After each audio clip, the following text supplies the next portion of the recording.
This is a reading from the book of Genesis. Of all the beasts which the Lord God had made, there was none that could match the serpent in cunning.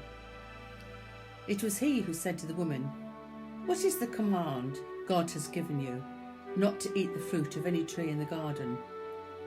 To which the woman answered, "We can eat the fruit of any tree in the garden, except the tree in the middle of it. It is this God has forbidden us to eat, or even to touch, on pain of death." And the serpent said to her, "What is this talk of death? God knows well that as soon as you eat this fruit, your eyes will be opened, and you yourselves will be like gods, knowing good and evil." And with that, the woman, who saw that the fruit was good to eat, saw too how it was pleasant to look at, and charmed the eye, took some fruit from the tree and ate it, and she gave some to her husband, and he ate with her. Then the eyes of both were opened, and they became aware of their nakedness. So they sewed fig leaves together and made themselves girdles. And now they heard the voice of the Lord God as he walked in the garden in the cool of the evening. Whereupon Adam and his wife hid themselves in the garden among the trees. And the Lord God called to Adam, "Where are you?" He asked. "I heard thy voice," Adam said, "in the garden, and I was afraid because of my nakedness. So I hid myself." And the answer came, "Why? Who has told thee of thy nakedness?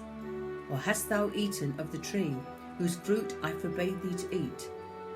"The woman," said Adam, "whom thou gavest me to be my companion, she it was who offered me fruit from the tree, and so I came to eat it."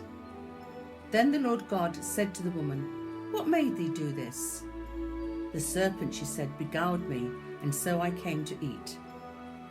And the Lord God said to the serpent, "For this work of thine, thou amongst all the cattle and all the wild beasts shalt bear a curse. Thou shalt crawl on thy belly to eat dust all thy life long. And I will establish a feud between thee and the woman, between thy offspring and hers. She is to crush thy head, whilst thou dost lie in ambush at her heels." To the woman he said, "Many are the pangs, many are the throes I will give thee to endure.